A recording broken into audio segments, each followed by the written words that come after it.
चलिए, तो आज हम लोग पढ़ेंगे उपसंयोजी यौगिक के बारे में, जिसके अंदर में आप लोगों को उपसंयोजी यौगिक क्या होता है, उसकी कौन कौन सी प्रॉपर्टीज़ होती है, उसके बारे में अध्ययन करना है। ये बहुत ही महत्वपूर्ण लेसन है और बहुत ही इंपॉर्टेंट लेसन है आपकी क्लास के लिए। तो सबसे पहले हम लोग जानेंगे कि ये उपसंयोजी यौगिक होता क्या चीज़ है। तो ये उपसंयोजी यौगिक होता है जिसमें कोई अणु जो होता है किसी ऋण आयन के साथ या फिर उदासीन अणु के साथ में उपसंयोजी बंध के द्वारा जुड़ता है, उपसंयोजी बंध के द्वारा जुड़ता है, तो इस संयोजन से बनने वाला यौगिक कहलाता है उपसंयोजी यौगिक। इसमें जो अणु है जो दूसरे किसी ऋणायन के साथ में या फिर उदासीन परमाणु के साथ में जुड़ रहा है, बंध रहा है, इस अणु को हम लोग कहते हैं केंद्रीय धातु। केंद्रीय धातु या केंद्रीय धातु परमाणु या केवल धातु परमाणु के नाम से भी जाना जाता है। तो ये जो केंद्रीय धातु परमाणु जो होता है, ये केंद्रीय धातु परमाणु के रूप में हम लोग यहाँ पे संक्रमण तत्वों को लेते हैं। संक्रमण तत्व, जिसको आप लोगों को मालूम है डी ब्लॉक के जो तत्व होते हैं, ये डी ब्लॉक का जो तत्व होता है वो संक्रमण तत्व कहलाता है। डी ब्लॉक के तत्वों को ही संक्रमण तत्व कहते हैं। तो ये जो संक्रमण तत्व होते हैं, यही संक्रमण तत्व ही उपसंयोजी यौगिक का निर्माण करते हैं। तो ये जो संक्रमण तत्व जो होते हैं, इन संक्रमण तत्वों को हम लोग जानते हैं केंद्रीय धातु के नाम से या धातु परमाणु के नाम से या फिर केंद्रीय धातु परमाणु के नाम से भी जाना जाता है इनको। ये तीनों में से कोई भी नाम आप इसको ले सकते हैं। तो जब केंद्रीय धातु परमाणु या आयन जो होता है वो किसी ऋणायन के साथ में या फिर उदासीन परमाणु के साथ में उपसंयोजी बंध के द्वारा जुड़ता है, तो इनके संयोजन से, इन दोनों के संयोजन से जिस बंध का निर्माण होता है, जिस यौगिक का निर्माण होता है, वो यौगिक कहलाता है उपसंयोजी यौगिक। इसी उपसंयोजी यौगिक को हम लोग संकुल के भी नाम से जानते हैं, संकुल यौगिक के भी नाम से जानते हैं, और साथ ही साथ में इसको जटिल आयन के नाम से भी जाना जाता है। ये जटिल आयन भी कहलाता है। तो इस प्रकार से उपसंयोजी यौगिक, संकुल यौगिक, जटिल आयन, ये सबके सब एक ही होते हैं। तो यहां पर एक समझ में आता है कि उपसंयोजी बंध होता क्या चीज है। जब तक हम ये उपसंयोजी बंध को नहीं जानेंगे, तब तक हम ये उपसंयोजी यौगिकों के बारे में कुछ बता ही नहीं पाएंगे या उसके बारे में अध्ययन करने में हमको असुविधा होगी। तो इसके लिए सबसे पहले उपसंयोजी बंध को हमको जानना है। जैसे मान के चलिए, एक मैं उदाहरण लेता हूं NH3 का, अमोनिया का उदाहरण लेता हूं।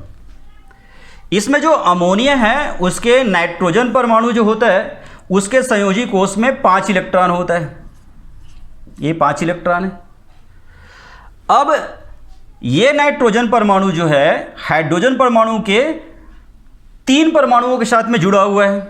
ये हाइड्रोजन का दिखा देता हूं मैं, क्रॉस के साथ दिखा रहा हूं। ये क्रॉस का जो निशान दिख रहा है वो हाइड्रोजन के इलेक्ट्रॉन है।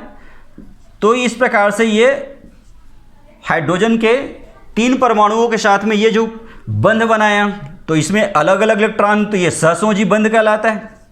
इसी बात को मैं थोड़ा सा बड़े रूप में दिखा देता हूं। ये सहसंयोजी बंध है, ये बॉन्ड के द्वारा दर्शाया जाता है। अब यहां पे क्या हो रहा है, जो नाइट्रोजन जो है, इस नाइट्रोजन के पास में अभी एकाकी इलेक्ट्रॉन युग्म बाकी है। ये जो इलेक्ट्रॉन जो है, 2 इलेक्ट्रॉन जो दिख रहा है आप लोगों को, जो सहसंयोजी बंध में भाग नहीं लिया हुआ है। जो सहसंयोजी बंध में भाग लेता है, ये सहसंयोजी बंध में भाग लेने वाला जो होता है बॉन्ड पेयर कहलाते हैं, आबंधी इलेक्ट्रॉन युग्म कहलाते हैं। और जो बंध में भाग नहीं लेता है, ये इलेक्ट्रॉन युग्म जो दिख रहा है, ये अनाबंधी इलेक्ट्रॉन युग्म या फिर एकाकी इलेक्ट्रॉन युग्म कहलाता है। तो ये जो एकाकी इलेक्ट्रॉन युग्म जो अभी नाइट्रोजन के पास में है, इस इलेक्ट्रॉन का ये किसी दूसरे ऋण आयन के साथ में या उदासीन अणु के साथ में जो बंध ये बनाएगा, यही बंध कहलाएगा उपसंयोजी बंध। अब जैसे उदाहरण के लिए हम लोग लेते हैं H+ को ले लेता हूं। अभी बता रहा था हाइड्रोजन के पास में एक इलेक्ट्रॉन होता है, ये हाइड्रोजन अपने इलेक्ट्रॉन को त्याग चुका है, तभी तो H+ आयन का निर्माण हुआ है। तो इस प्रकार से यहाँ पे H+ के पास कोई इलेक्ट्रॉन नहीं है और ये H+ आयन जो है वो अमोनिया के साथ में जुड़ना चाहता है। तो यहां पर ये H+ जो है वो किसी अन्य प्रकार का बंध बना नहीं सकता, सहसंयोजी बंध बना ही नहीं सकता। सहसंयोजी बंध बनाने के लिए हाइड्रोजन के पास में इलेक्ट्रॉन नहीं है, क्योंकि सहसंयोजी बंध जो होता है वो इलेक्ट्रॉनों की साझेदारी से बनता है। तो वो साझेदारी करने के लिए यहाँ पर हाइड्रोजन के पास तो इलेक्ट्रॉन है ही नहीं, इसलिए साझेदारी वाली कोई बात ही नहीं होती है। अब रह गया आयनिक बंध का। तो आयनिक बंध बनाने के लिए दो विपरीत आवेश वाले आयन होना चाहिए, उसमें H+ आयन तो दिख रहा है, लेकिन अमोनिया तो उदासीन है, यहाँ पे NH3 के पास तो कोई आयन ही नहीं है। तो अगर विपरीत आवेश नहीं है दोनों के पास में, तो सीधी सी बात है आयनिक बंध भी नहीं बन सकता है। तो ऐसी स्थिति में क्या करेंगे फिर? तो ऐसी स्थिति में अमोनिया जो होता है अपना जो इलेक्ट्रॉन युग्म होता है वो हाइड्रोजन को दे देता है। लेकिन यहां पर एक केस है, ये हाइड्रोजन को पूरा पूरा इलेक्ट्रॉन इसको शिफ्ट नहीं करता है, इसको देता है साझे के लिए देता है, और साझे के लिए इस प्रकार से देता है कि इस इलेक्ट्रॉन युग्म का इन दोनों पर समान अधिकार होता है। ये पूरा पूरा त्यागता नहीं है, जिस प्रकार से यहां पर हाइड्रोजन अपना एक इलेक्ट्रॉन को त्याग करके H+ आयन बनाया था, उसी प्रकार से यहां पे अमोनिया जो है अपने इलेक्ट्रॉन युग्म को त्यागेगा नहीं, बल्कि इस हाइड्रोजन को साझे के लिए देगा। अर्थात इस इलेक्ट्रॉन युग्म का इन दोनों के में बराबर बराबर का अधिकार होगा। जितना अधिकार अमोनिया का रहेगा उतना ही अधिकार जो है वो H+ आयन का भी रहेगा। तो इस प्रकार से ये इसके साथ जुड़ेगा, NH3 इलेक्ट्रॉन युग्म के साथ जुड़ा, इसको साझे के साथ में जुड़ा, और जुड़ करके ये NH3 जो पहले इस प्रकार था, अब ये इलेक्ट्रॉन युग्म दे रहा है हाइड्रोजन को। तो इलेक्ट्रॉन युग्म दे रहा है, देने का निशान जो इलेक्ट्रॉन युग्म देते हैं, आप लोगों को पता है कि उपसहसंयोजी बंध जो होता है उसको तीर के निशान से दर्शाते हैं, दाता से ग्राही परमाणु की ओर। ये इलेक्ट्रॉन युग्म जो दान कर रहा है वो दाता है, डोनर है, और जो ग्रहण कर रहा है वो ग्राही है, एक्सेप्टर है। तो ये जो तीर का जो निशान होता है जो उपसहसंयोजी बंध को दर्शाती है, ये बंध जो बताते समय हमेशा तीर को डोनर से एक्सेप्टर की ओर हम लोग प्रदर्शित करते हैं। तो इस प्रकार से ये हमारा बन गया उपसहसंयोजी यौगिक। ये जो बंध बना ये उपसहसंयोजी बंध बना, और ये जो यौगिक बना जिसको हम लोग NH4 अमोनियम, और ये प्लस है इसलिए प्लस, तो ये अमोनियम आयन के नाम से जानते हैं। तो ये जो अमोनियम आयन है ये एक उपसहसंयोजी यौगिक है जो कि NH3 के और H+ के संयोजन से बना हुआ है उपसहसंयोजी बंध के द्वारा। तो इस प्रकार से ये समझ में आया हमको कि भाई उपसहसंयोजी यौगिक होता कैसा है, इसका निर्माण कैसे होता है। अब इसके आगे फिर इनके प्रॉपर्टीज जो होंगे, इनमें जो और इसके अंदर में कौन कौन से यौगिक हैं जिसके बारे में हमको अध्ययन करना है, वो फिर हम लोग करते हैं।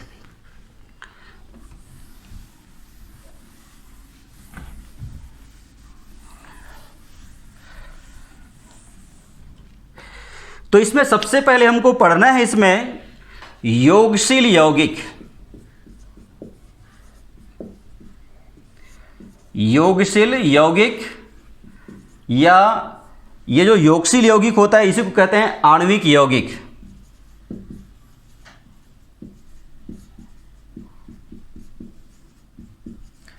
चलिए देखिए, ये हमारा उपसहसंयोजी यौगिक में सबसे पहला टॉपिक है जिसके बारे में हमको अध्ययन करना है कि योगशील यौगिक क्या होता है या फिर आणविक यौगिक क्या होता है। तो योगशील यौगिक जो होता है या आणविक यौगिक जो होता है वो दो या दो से अधिक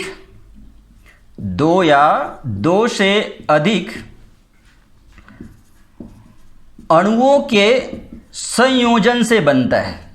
भाई जैसे नाम से दिख रहा है योगशील, योग होगा, संयोजन होगा, तो इस संयोजन से बनता है। इसका जो निर्माण होता है वो दो या दो से अधिक अणुओं के संयोजन से बनता है। तो ये संयोजन कैसा होगा? इसमें जो संयोजन होता है निश्चित मात्रा में, ये यौगिक जो होंगे या अणु जो होंगे वो निश्चित मात्रा में एक दूसरे के साथ में जुड़ते हैं। मात्राएं बिल्कुल निश्चित होता है, निश्चित मात्रा रहेगा, निश्चित अनुपात में रहना चाहिए, इसकी मात्रा जो है वो निश्चित अनुपात में होनी चाहिए, अनिश्चित नहीं। निश्चित अनुपात में जब दो या दो से अधिक अणु जो है आपस में जुड़ते हैं उपसहसंयोजी बंध के द्वारा, तो उससे बनने वाला जो यौगिक होता है वो योगशील यौगिक कहलाता है। जैसे मान के चलिए हमारे पास में है फिटकरी K2SO4 Al2SO4 थ्राइस और 24H2O। तो यहां पे क्या हो रहा है, पोटेशियम सल्फेट, एल्यूमिनियम सल्फेट और ये पानी जल, ये 3 अणु हैं हमारे पास में। और ये अणु जो है वो 1:1:24 में मिल रहे हैं। तो इनके तीनों के संयोजन होने से, निश्चित अनुपात में संयोजन होने से एक नए यौगिक का निर्माण हो रहा है। यहां पे फिटकरी का निर्माण हो रहा है। तो इसलिए ये जो यौगिक होगा, ये यौगिक हम कहेंगे योगशील यौगिक या फिर आणविक यौगिक कहेंगे। तो जब दो या दो से अधिक यौगिक या अणु एक निश्चित अनुपात में संयोजित होते हैं तो उनके संयोजन से बनने वाला यौगिक जो होता है वो योगशील यौगिक कहलाता है।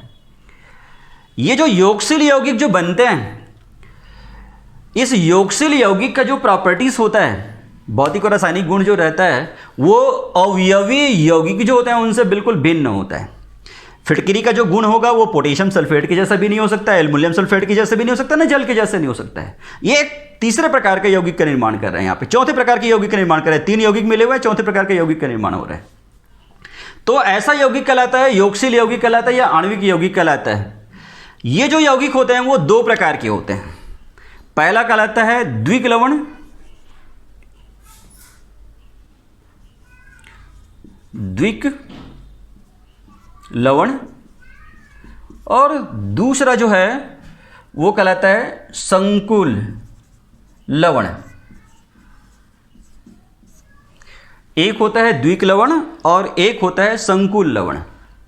तो यहां पे द्विक लवण क्या होता है, संकुल लवण क्या होता है। द्विक लवण जो है, जिसको हम लोग जटिल यौगिक के नाम से भी जाना जाते हैं, उसमें जानते हैं, इसमें बता रहा था आप लोगों को। संकुल है वो भी जटिल वाला है, इस दोनों के प्रकार है इसमें। तो संकुल लवण के बारे में जानते हैं। इसमें संकुल लवण जो है ऐसे योगशील यौगिक होते हैं जो केवल ठोस अवस्था में स्थायी बने होते हैं। जब वो ठोस रहेगा तभी स्थायी होता है। जैसे ही इनको जल में घोल देते हैं, इनका जलीय विलयन बनाते हैं या फिर किसी अन्य विलायक में इनको विलय कर देते हैं, वैसे ही ये अपने अस्तित्व को खो देता है। ये स्थायित्व इसका समाप्त हो जाता है। जब तक ठोस है तब तक स्थायी बना रहता है। जैसे ही इसको हम लोग जल में घोल देते हैं, जलीय विलयन में बना देते हैं इसको, या फिर किसी अन्य विलायक में हम लोग जैसे ही विलय होते हैं करते हैं, तो ये अपने अस्तित्व को खो देता है और अपने अवयवी आयनों में विभक्त हो जाते हैं। जिन अवयवी आयनों से मिलकर बना हुआ है उस अवयवी आयनों में विभक्त हो जाता है। जैसे फिटकरी का ही ले लेते हैं, K2SO4 Al2SO4 thrice into 24H2O। ये जलीय विलयन जब इसको बनाऊंगा तो इसमें पोटेशियम आयन अलग हो जाएगा,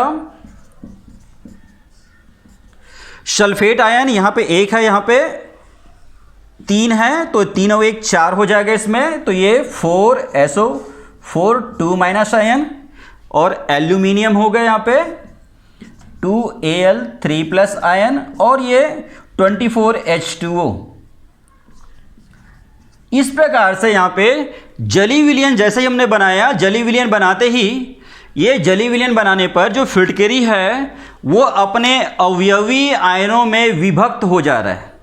इसके कारण अब ये स्थायी नहीं रह गया, अस्थायी हो गया। लेकिन दूसरा जो होता है संकुल लवण होता है, जिसको हम लोग उपसहसंयोजी यौगिक के भी नाम से जानते हैं। तो ये जो संकुल लवण होते हैं वो ऐसे योगशील यौगिक होते हैं जो ठोस और द्रव दोनों अवस्थाओं में ही स्थायी बने होते हैं। अर्थात अगर हम इसको जलीय विलयन बनाते हैं या अन्य विलायकों में विलय भी कर देते हैं, तभी भी ये अपने अवयवी आयनों में विभक्त नहीं हो पाएगा। जिस प्रकार से अभी फिटकरी में आप देख रहे थे, फिटकरी जो होता है वो अपने सभी पोटेशियम आयन, सल्फेट आयन हो रहा है, यहाँ पे एल्युमिनियम आयन जो हो रहा है, इसमें ये विभक्त हो जा रहा है। उस प्रकार से शंकुल लवण जो है वो विभक्त नहीं हो पाएगा। अर्थात ये ठोस और द्रव दोनों ही अवस्थाओं में ये स्थायी बना हुआ होता है। जैसे एक एग्जाम्पल लेके बताता हूं मैं आप लोगों को।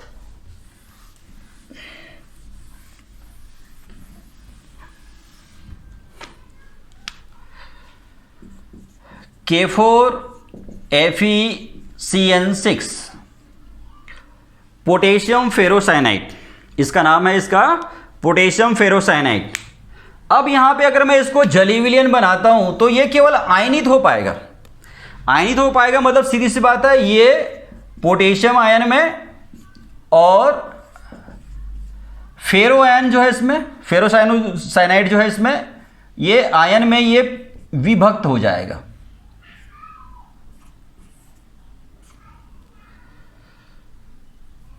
ये 2+ है तो यहां पे 2- हो जाएगा। इसमें 4 है, इसमें 4+ है तो ये 4+ होने के कारण में यहां पे 4- के हिसाब से आएगा यहां पे, ये ऐसे। तो यहां पर क्या हो रहा है, पोटेशियम फेरोसाइनाइड जो है इसमें हम लोग इसको जलीय विलयन बना रहे हैं। तो उस जलीय विलयन में क्या हो रहा है, ये केवल ये आयनित हो जा रहा है। इसका प्लस आयन और ये जो माइनस आयन है वो अलग अलग हो रहा है। इसमें ऐसा नहीं हो रहा है कि चलो इसमें से Fe3+ आयन या 2+ आयन जो है उसको अलग हो रहा है इसमें, या Cn- आयन जो है वो अलग हो रहा है। इस प्रकार से नहीं हो रहा है, ये आगे आयनित नहीं हो पा रहा है, ये सीधा एक साथ हो रहा है इसमें, और अलग से आयनित नहीं हो रहा है। जिस प्रकार से यहाँ पे जितने भी आयन हो रहे थे सभी आयन टूट रहे थे, इस प्रकार से यहाँ पे आयनित नहीं हो पाएगा। ये केवल जो होगा ये प्लस और माइनस के रूप में आयनित होगा, अपने सभी अवयवी आयनों में विभक्त नहीं हो पाता है। इसलिए ये ठोस अवस्था के साथ साथ द्रव अवस्था में भी स्थायी बने हुए होते हैं। इसी प्रकार से और अन्य बहुत सारे यौगिक हैं जिसके बारे में हमको अध्ययन करना होगा।